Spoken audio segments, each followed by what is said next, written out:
है नमस्ते दोस्तों, मैं हूं आकाश और आप देख रहे हैं गुरु चैनल। तो चलिए दोस्तों, आज का वीडियो शुरू करते हैं। और शुरू करने से पहले कुछ बोलना चाहता हूं कि जैसे कि लाइव क्लासेस चल रहा था हम लोगों का, फिर से चलता रहेगा। और क्लासेस का रिलेटेड ही कुछ वीडियोस आज मैं यहाँ पे दिखाने वाला हूं। तो आज का जो टॉपिक है वो डिफरेंट 3 तरह का अलग अलग SMPS यहाँ पे मैंने रखा हुआ है। ये एक मॉनिटर टीवी में जो यूज़ होता है वो वाला पावर सप्लाई है। एक नॉर्मल जो हम लोग का यूनिवर्सल पावर सप्लाई होता है, जो कि हर मॉडल में यूज होने के लिए है, वो वाला है। और एक है ब्रांडेड में यूज होने वाले, ऐसे स्लिम या दूसरा जैसे भी ब्रांडेड SMPS होता है, उसका एक एग्जांपल है। तो अभी देखिए, इन तीनों में से सबसे सिंपल जो SMPS है समझने के लिए, जिसको सबसे कम कंपोनेंट देके बनाया गया है, वो है ये। या इससे भी एडाप्टर, इससे आप सिमिलरिटी एडाप्टर होगा आपका, इससे ही सिमिलर। तो देखिए SMPS कैसे स्ट्रक्चर होता है। वीडियो में अच्छे से बता सकता हूँ, क्लास में स्क्रीन में दिखाना थोड़ा पॉसिबल नहीं होता है, डिफ़िकल्ट हो जाता है। तो यहाँ पे देख सकते हैं कि यहाँ पे देखिए लाइन इनपुट हो रहा है। और यहाँ पे देखिए, यहाँ पे ये अर्थ का लाइन है, ये बीच वाला ये अर्थ का लाइन है। और ये वाला जो है ये फेज़ का लाइन है। तो इसमें देखिए एक कंपोनेंट यहाँ पे ऐड हुआ रहता है, जो कंपोनेंट मैंने निकाल लिया है फ़िलहाल। ये C90 बोल के लिखा हुआ है। ये होता है हम लोगों का सर्च प्रोटेक्शन। सर्च प्रोटेक्शन में जैसे कि यूज होता है ये वाला कंपोनेंट, ये वाला। ठीक है फ्रेंड्स, ऐसा एक हम लोगों का कंपोनेंट होता है जो कि सर्च से प्रोटेक्ट करता है।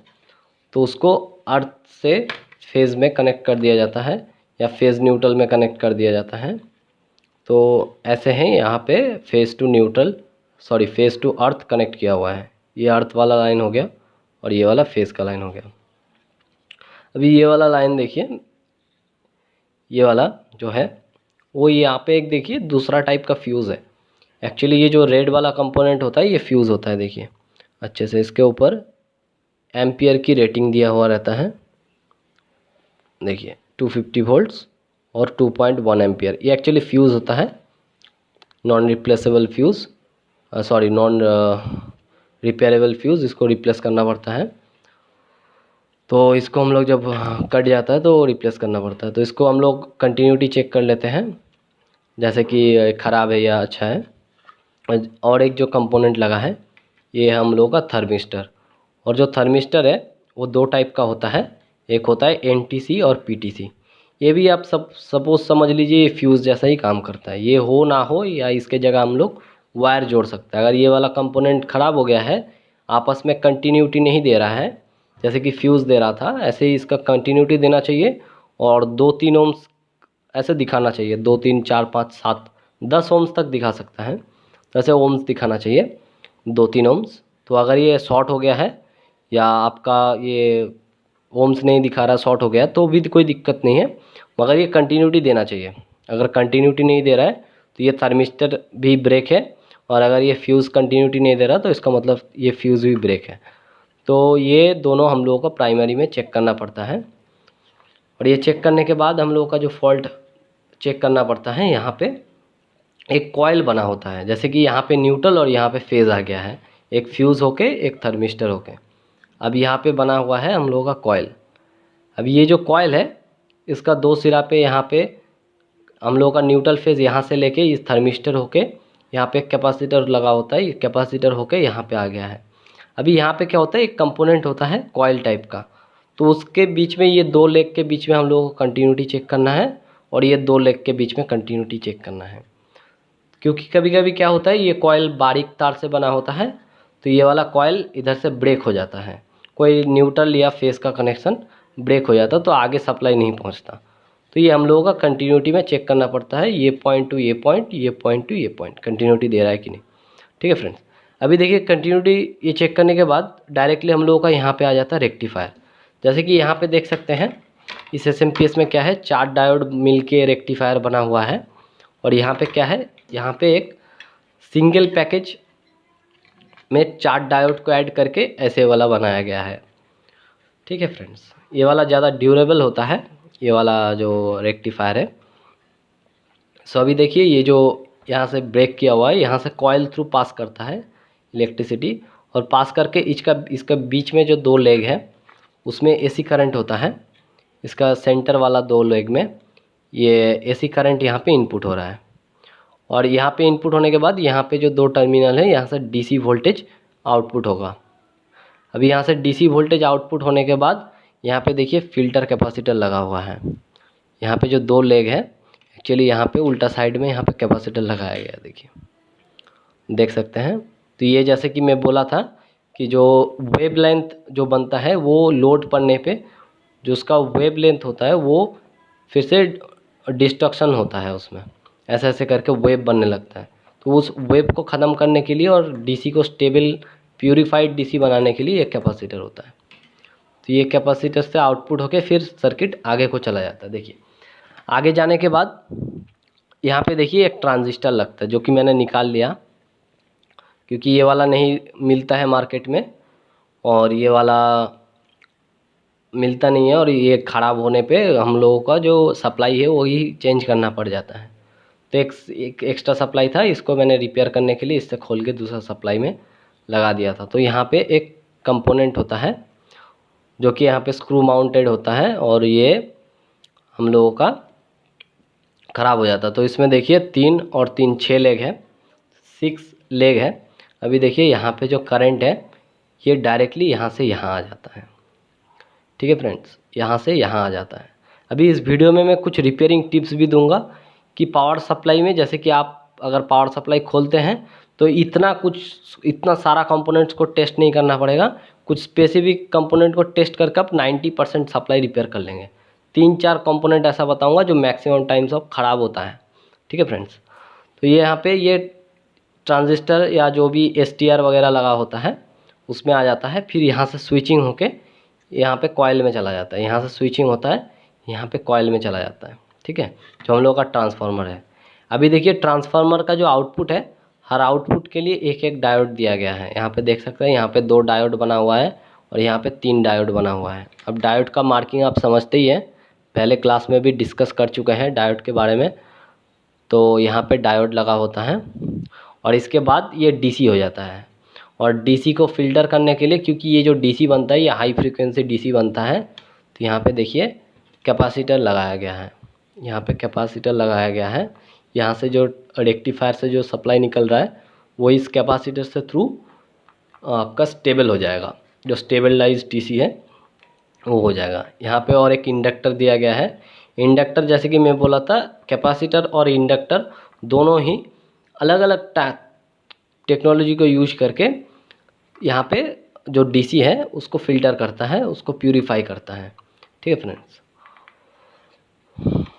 तो ये हो जाने के बाद जो सप्लाई निकला हम लोगों का वो फिर गया ऑप्टो कपलर। यहाँ पे देखिए फिर से ये, इसको हम लोग फीडबैक सेक्शन बोलते हैं, जिससे कि सेकेंडरी का वोल्टेज सेंस करके प्राइमरी में हेरफेर करके आउटपुट का वोल्टेज को स्टेबल किया जाता है। यहाँ पे ऑप्टो कपलर है, जो कपलर से सिग्नल डायरेक्ट STR पे जाता है, कपलर का एक लेग से।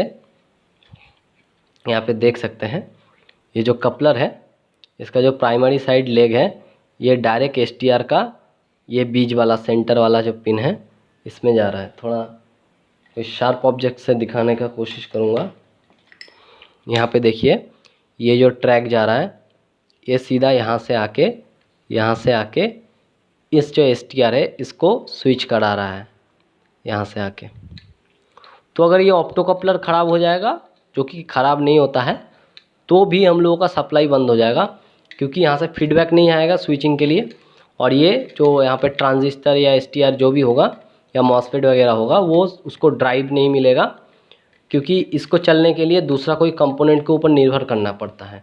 जैसे कि हम लोग क्लास में डिस्कस किए थे, कुछ होता है पैसिव कंपोनेंट, कुछ होता है एक्टिव कंपोनेंट। पैसिव कंपोनेंट खुद से काम कर सकता है, मगर एक्टिव कंपोनेंट जो कि ये मॉसफेट STR ट्रांजिस्टर वगैरह है वो खुद से काम नहीं कर सकता है, उसको दूसरा कंपोनेंट के ऊपर निर्भर होना पड़ता है। तो यहाँ पे ये ट्रैक से इसको ड्राइव दिया जाता है, फिर ये काम करता है। तो इसके लिए अगर यहाँ से ड्राइव ही नहीं मिल रहा है तो ये काम करना बंद कर देगा, ठीक है फ्रेंड्स। या ये गलत ड्राइव दे रहा है तो आउटपुट का वोल्टेज हाई हो सकता है। अगर यहाँ से ड्राइव, जैसे कि ये जो है, ये जो बोर्ड है इसमें कोई IC नहीं यूज़ किया गया है, जैसे कि ये वाला बोर्ड देखते हैं, इसमें क्या है कि यहाँ पे देखिए आउटपुट में एक आईसी यूज किया गया है, जो कि क्योंकि इसमें मल्टीपल वोल्टेजेस होता है, इसमें सिर्फ एक तरह का वोल्टेज नहीं होता, इसमें अलग अलग 3.3, 5 वोल्ट, 12 वोल्ट, -12 वोल्ट, अलग अलग वोल्टेज होता है। तो इस अलग अलग वोल्टेज को सेंस करके फिर ये ऑप्टोकपलर थ्रू भेजता है। मगर इसमें देखिए कोई आईसी का यूज नहीं किया गया है, ये बहुत स्ट्रेट फॉरवर्ड है, डायरेक्ट ऑप्टोकपलर से। ये वाला जो इसलिए थोड़ा ये जो 6 लेग का बैठाया गया है STR, क्योंकि ये थोड़ा स्मार्ट डिवाइस होता है। नॉर्मल ट्रांजिस्टर होगा तो कोई ड्राइव करने के लिए आईसी होगा, मगर ये जो है ये टोटल सेंस कर सकता है। इसको थोड़ा स्मार्ट बनाया गया है, इसके अंदर ट्रांजिस्टर भी है, और जो इस बोर्ड को ड्राइव कराने के लिए जो आईसी यूज होने चाहिए वो भी इसके अंदर ही इंक्लूडेड है। मतलब ये STR पैकेज में है, और इसके अंदर ट्रांजिस्टर भी है और आईसी भी इसके अंदर ही है। ठीक है फ्रेंड्स, तो इसलिए ऑप्टोकपलर का जो आउटपुट है वो डायरेक्ट इसमें आ रहा है ड्राइव के हिसाब से। आउटपुट में देखिए और कुछ ज़्यादा कुछ नहीं है, डायोड है और कैपेसिटर्स, इंडक्टर वगैरह है, और यहाँ पे और एक शायद एक फ्यूज़ लगाया गया है, फ्यूज़ नहीं एक कैपेसिटर है एक्चुअली, ये कैपेसिटर लगाया गया है शायद 5 वोल्ट के साथ, 5 वोल्ट के साथ और शायद ग्राउंड के साथ। ये किस लिए यूज किया गया है मेरे को थोड़ा देखना पड़ेगा। यहाँ पे शायद एक कैपेसिटर या शायद फ्यूज़ जैसा कुछ दिया हुआ है, इसका कंपोनेंट के बारे में मेरे को नहीं पता है, तो जो भी है। और जो चीज़ मैं बोलना चाह रहा था कि ये ऐसा वाला जितना सप्लाई मिलेगा इसमें मैक्सिमम टाइम आपको ख़राब क्या देखने को मिलेगा। एक तो देखिए अगर रेक्टिफायर शॉर्ट होगा तो ये अगर पहले इसको चेक कर लीजिए रेक्टिफायर शॉर्ट है कि नहीं। तो रेक्टिफायर शॉर्ट होगा तो 100% ये आपका फ्यूज़ चला हुआ होगा। तो आप फ्यूज़ चेक कर लीजिए, थर्मिस्टर चेक कर लीजिए, फिर इस कॉइल को चेक कर लीजिए कॉइल ओके है कि नहीं, फिर इसके बाद आपका रेक्टिफायर चेक कर लीजिए। और आपको कुछ नहीं चेक करना है, और आपको लास्ट में चेक करना है ये वाले जो आउटपुट में लगते हैं डायोड। आप कोई भी अडेप्टर ले लीजिए, कोई भी ऐसे हल्का पावर सप्लाई ले लीजिए। मैक्सिमम टाइम जो ख़राब होता है या तो इसका प्राइमरी में रेक्टिफायर शॉर्ट होके ये वाला सेक्शन उड़ गया है, शॉर्ट हो गया है, नहीं तो अगर प्राइमरी ठीक है तो इसका सेकेंडरी में मैक्सिमम टाइम कोई एक डायोड आपको शॉर्ट मिलेगा, कोई एक डायोड मैक्सिमम शॉर्ट मिलेगा। तो आप पहले शॉर्ट टर्म फाइंडिंग ऐसे करेंगे कि प्राइमरी को चेक कर लिए, प्राइमरी ओके है तो आप सेकेंडरी में डायरेक्टली इस डायोड को चेक करिएगा। अगर आपका प्राइमरी ओके है, डायोड ओके है, तो इसका मतलब कहीं ना कहीं आपका ये वाला जो यहाँ पे आईसी लगता है जो ड्राइव कराने के लिए ट्रांजिस्टर और आईसी लगता है, STR बोलते हैं, तो वो वाला 100% ख़राब है। इसमें ज़्यादा ख़राब होने वाली कंपोनेंट नहीं होता, तो प्राइमरी में प्रॉब्लम होगा या सेकेंडरी का ये जो है आपका डायोड में प्रॉब्लम होगा। अगर ये दो ठीक है प्राइमरी और आउटपुट का डायोड तो 100% इसी में फॉल्ट है। इसको चेक करने का उतना कुछ ज़रूरत नहीं होता है, इसको चेंज कर दीजिए, डायरेक्ट आपका सप्लाई ओके हो जाएगा। तो ये हो गया ये वाला सप्लाई के ऊपर डिटेल में एक्सप्लेनेशन। अभी क्या है आपका वही पुराने वाले, इसके ऊपर मैंने बहुत से वीडियो बना रखे हैं।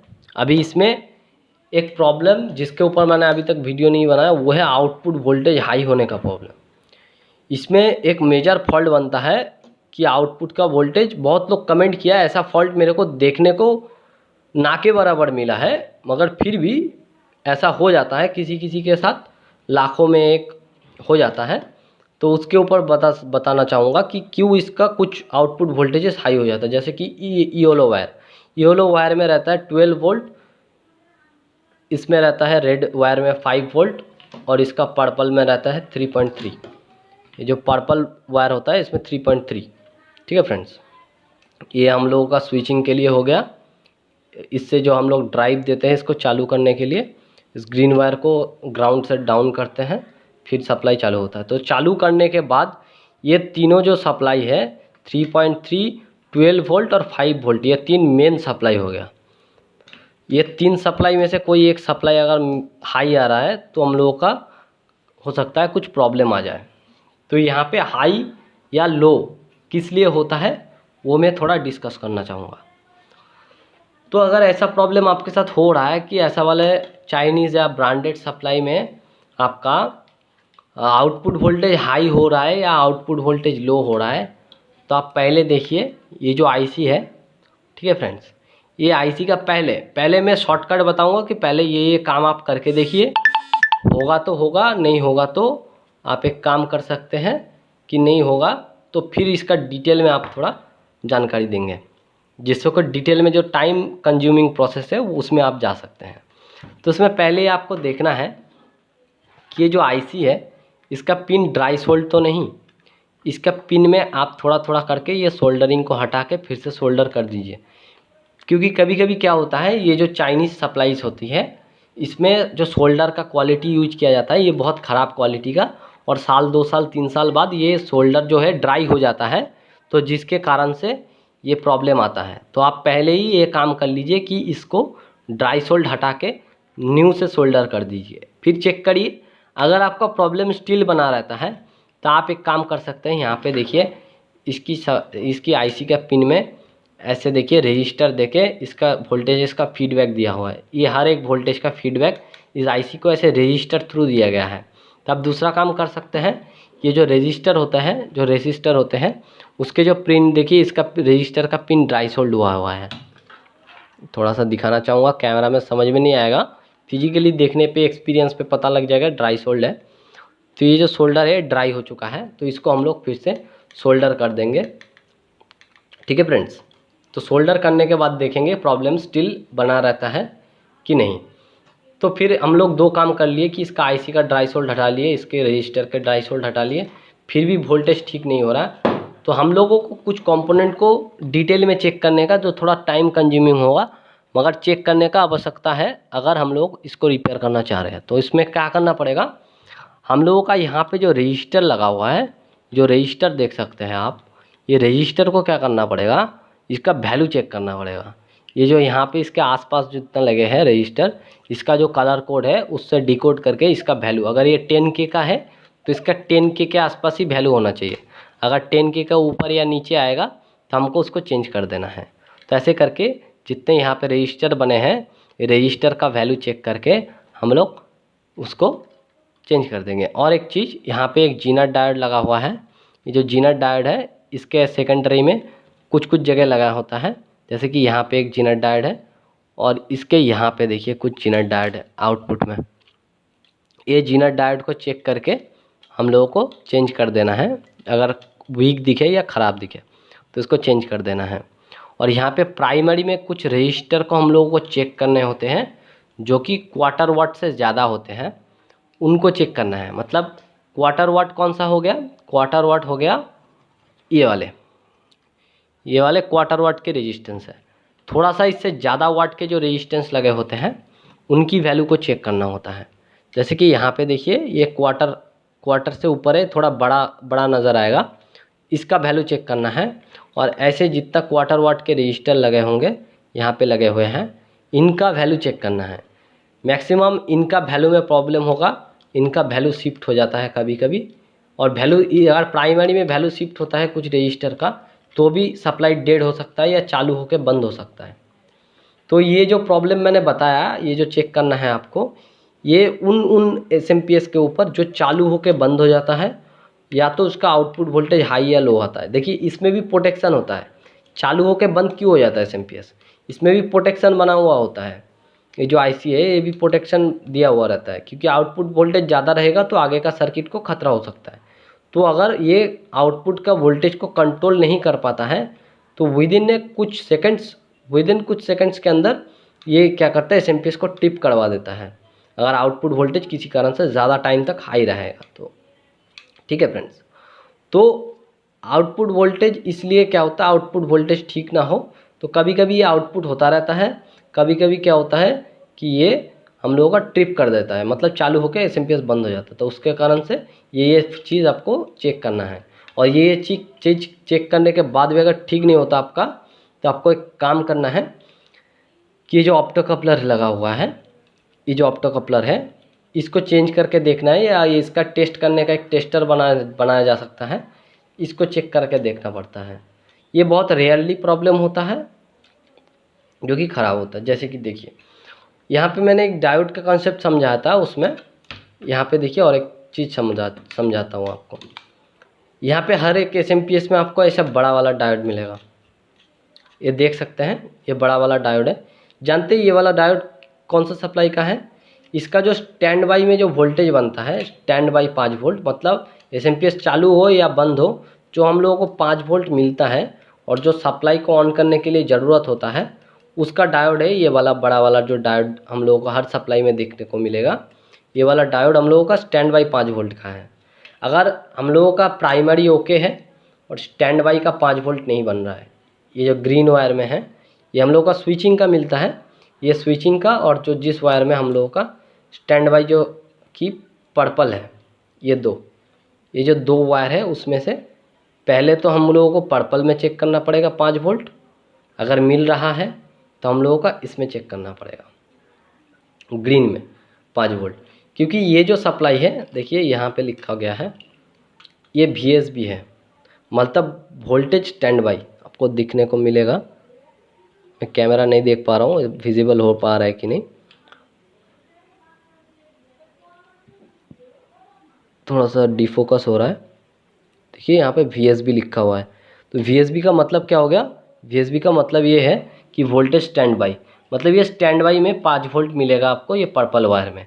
अगर किसी कारण से नहीं मिलता है तो आप इस डायोड को चेक कर लीजिए। अगर आपका प्राइमरी ओके है तो आपका ये डायोड शॉर्ट हो गया होगा, जिसके कारण से क्या होगा कि ये पर्पल वायर में 5 वोल्ट नहीं बनेगा, और अगर इसमें नहीं बन रहा है तो इस IC को स्टैंड बाई वोल्टेज नहीं मिलेगा, मतलब काम करने के लिए जो वोल्टेज आवश्यकता होता है वो नहीं मिलेगा, तो आपका ग्रीन वायर में वोल्टेज नहीं आएगा, इसमें आएगा, इसमें नहीं आएगा। कभी कभी ऐसा भी होता है कि अगर आपका स्टैंड बाई वोल्टेज बन रहा है तो इसके बाद हम लोगों को ग्रीन वायर में 5 वोल्ट चेक करना पड़ता है।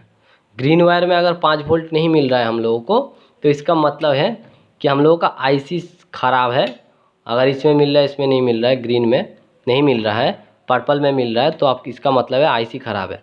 और एक चीज़ होता है कभी कभार, यहाँ पे जो ग्रीन वायर होता है ये एक रजिस्टर थ्रू जाता है। देखिए यहाँ पे एक रजिस्टर थ्रू, सॉरी नहीं दिख रहा था, यहाँ पे देखिए ये वाला ग्रीन वायर का पॉइंट है, ये वाला जहाँ पे मैं पॉइंट कर रहा हूँ, और यहाँ पे देखिए एक रजिस्टर है, ये ट्रैक आइसोलेटेड है, और यहाँ पे देखिए एक रजिस्टर लगा हुआ है, और रजिस्टर से यहाँ से थ्रू इस IC से आ रहा है। ये IC से हम लोगों का स्टैंड बाई निकला और ये रजिस्टर थ्रू इसमें आया और इसमें आया, तो इसमें चेक करना है हम लोगों को 5 वोल्ट इस IC का पिन में, इसमें मिलेगा। अगर इसमें नहीं मिल रहा है और यहाँ पे नहीं आ रहा तो इसका मतलब ये रजिस्टर हम लोगों का प्रॉब्लम है। ऐसा भी होता है कभी कभार जब चालू होकर बंद हो जाता है तो हम लोगों का ये रजिस्टर ख़राब होने के लिए भी ऐसा हो सकता है, तो ये रजिस्टर को हम लोगों को चेंज करना है। और चेंज अगर रजिस्टर नहीं मिल रहा है तो इसको हम लोग डायरेक्टली वायर भी लगा सकते हैं, इसमें रजिस्टर देने की ज़रूरत नहीं पड़ती, तो ये सेफ्टी के लिए लगाया गया है। मगर हम लोग टेम्परेरी टेस्ट करने के लिए रजिस्टर को निकाल के डायरेक्ट जंपर भी कर सकते हैं इसके साथ। ठीक है फ्रेंड्स, तो देखिए ये IC से आउटपुट हो रहा है और रजिस्टर थ्रू इस ग्रीन वायर में आ रहा है। ठीक है, तो अगर इस यहाँ पे ही पॉइंट में नहीं आ रहा है और स्टैंड बाई का वोल्टेज बन रहा है, इसका मतलब IC इंटरनली ख़राब है। IC को स्टैंड बाई मिल रहा है मगर IC जो है वो जो हम लोग का स्विचिंग जो वायर में ग्रीन वायर में जो वोल्टेज है वो आउटपुट नहीं कर रहा है, इसके कारण से SMPS डेड पड़ा हुआ है, तो इस केस में हम लोगों का IC ख़राब होगा। ठीक है, तो ये बेसिक चीज़ें हैं और इस SMPS के बारे में मैं बहुत बोल चुका हूँ, तो इसके लिए और डिटेल में नहीं जा रहा हूँ। इसमें भी वही बना हुआ है, प्राइमरी में ट्रांजिस्टर दिया हुआ है, सेकेंडरी में डायोड देके आउटपुट निकाला गया है जैसे कि उसका है। अभी देखिए ये एक ब्रांडेड सप्लाई है, इसमें कुछ कंपोनेंट्स आपको ज़्यादा और हेवी मिलेगा क्योंकि इसमें प्रोटेक्शंस ज़्यादा यूज़ किया गया है। थोड़ा सा एक्सप्लेन करता हूँ इसका प्रोटेक्शंस। देखिए पहले जो है यहाँ पे देखिए सॉकेट है, ठीक है, और सॉकेट में ही देखिए यहाँ पे डायरेक्टली आपका न्यूट्रल टू अर्थ या फेस टू अर्थ और न्यूट्रल टू अर्थ दो सर्ज प्रोटेक्टर्स लगाया गया है।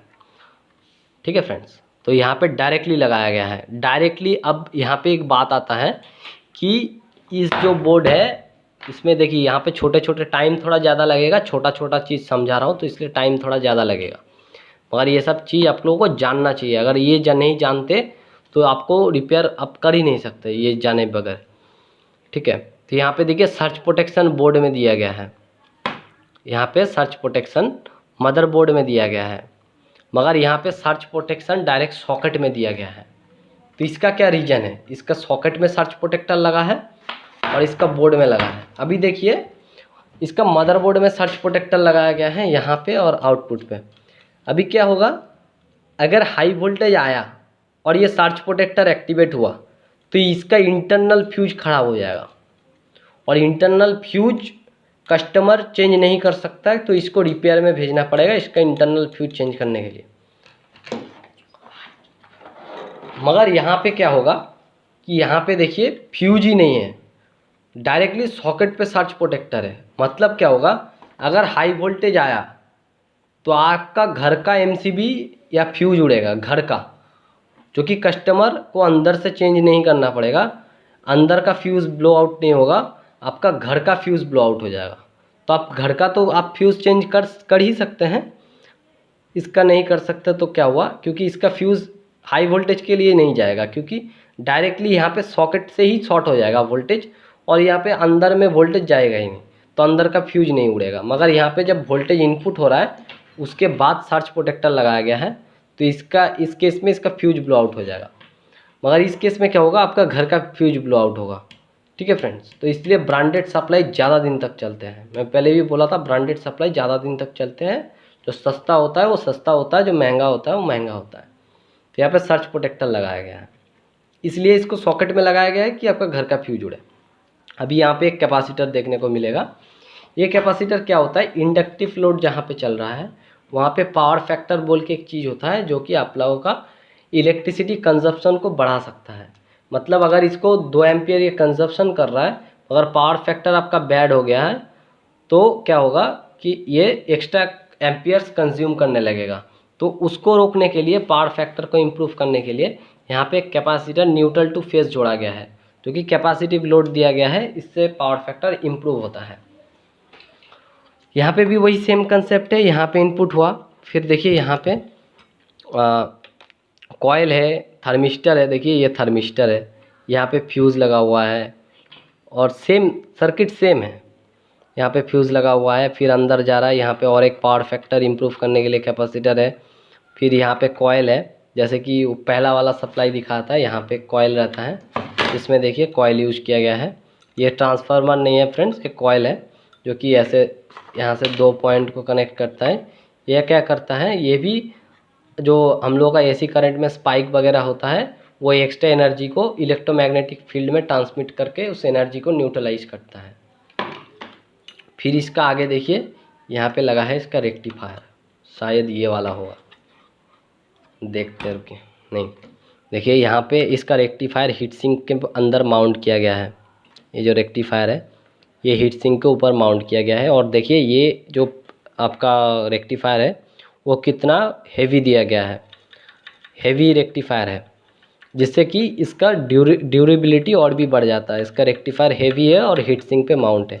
फिर ऐसे ही जो जैसे कि आपका नॉर्मल एसएमपीएस में ट्रांजिस्टर्स होता है 3, इसमें लगाया गया है 3 ट्रांजिस्टर। फिर आपका यहाँ पे वही ट्रांसफार्मर लगाया गया है, और इनपुट में जो क्वार्टर वाट के ऊपर के जो रेजिस्टर होता है वो लगाया गया है। यहाँ पे फिल्टर कैपेसिटर लगाया गया है रेक्टिफायर के बाद। फिर जाके इसका जो आउटपुट है इसमें चला जाता है, ये कॉइल पे। फिर यहाँ पे देखिए डायोड लगा हुआ है, जैसे कि डायोड हम लोगों का लगा रहता है वैसे ही डायोड लगा हुआ है। और इसके बाद फिर से यहाँ पे आउटपुट में कुछ छोटे छोटे कैपेसिटर्स देके इसको फिल्टर किया गया है। अभी देखिए यहाँ पे कैपेसिटर का क्वांटिटी देखिए कितना ज़्यादा क्वांटिटी में कैपेसिटर लगाया गया है। और ये देखिए सस्ता सप्लाई में, देखिए एक सस्ता सप्लाई में 4 वोल्टेज के लिए 4 कैपेसिटर देके छोड़ दिया गया है। तो इसीलिए ये सप्लाई ज़्यादा दिन तक नहीं टिक पाता, और ये सप्लाई ज़्यादा दिन तक टिक पाता है, क्योंकि इसमें देखिए कैपेसिटर का क्वांटिटी कितना ज़्यादा है। ठीक है फ्रेंड्स, अभी इसमें देखने वाली जो बात है, इसमें फीडबैक और कंट्रोल यूनिट को ऐसे साइड में माउंट किया गया है। देखिए ये तो नहीं निकाल सकता, तो इसलिए दिखाना पड़ रहा है। शायद मैं बोर्ड को निकाल सकता हूँ, बोर्ड को निकाल के दिखाता हूँ आपको। तो फ्रेंड्स यहाँ पे देख सकते हैं, इसमें जो एक चीज़ इससे ज़्यादा अच्छा है वो है यहाँ पे इसका जो कंट्रोल एंड फीडबैक सेक्शन है। देखिए यहाँ पे जो ऑप्टो कपलर लगाया गया है, यहाँ पे माउंट है, ये जो अलग से कार्ड दिया गया है। इस कार्ड को इसलिए दिया गया है कि जो सर्विस सेंटर वाले हैं, क्योंकि ये एक ब्रांडेड का सप्लाई है, तो सर्विस सेंटर वाले क्या करते हैं, उनके पास उतना टाइम नहीं होता, उनको क्वांटिटी में काम करना होता है। वो लोग क्या करता है, अगर फीडबैक सेक्शन में कुछ प्रॉब्लम आए तो ये डायरेक्टली ये जो कार्ड है इसको निकाल के फेंक के नया कार्ड लगा देगा। कंपोनेंट से उसको कोई मतलब ही नहीं कौन सा कंपोनेंट खराब है, पूरा फीडबैक कार्ड ही नया लगा देगा। तो ऐसे चीज़ आपको इन्वर्टर में मिलेगा और महंगे महंगे कंपोनेंट्स में मिलेगा। तो यहाँ पे देखिए आईसीज का यूज़ किया गया है, ऑप्टो कपलर का यूज किया गया है।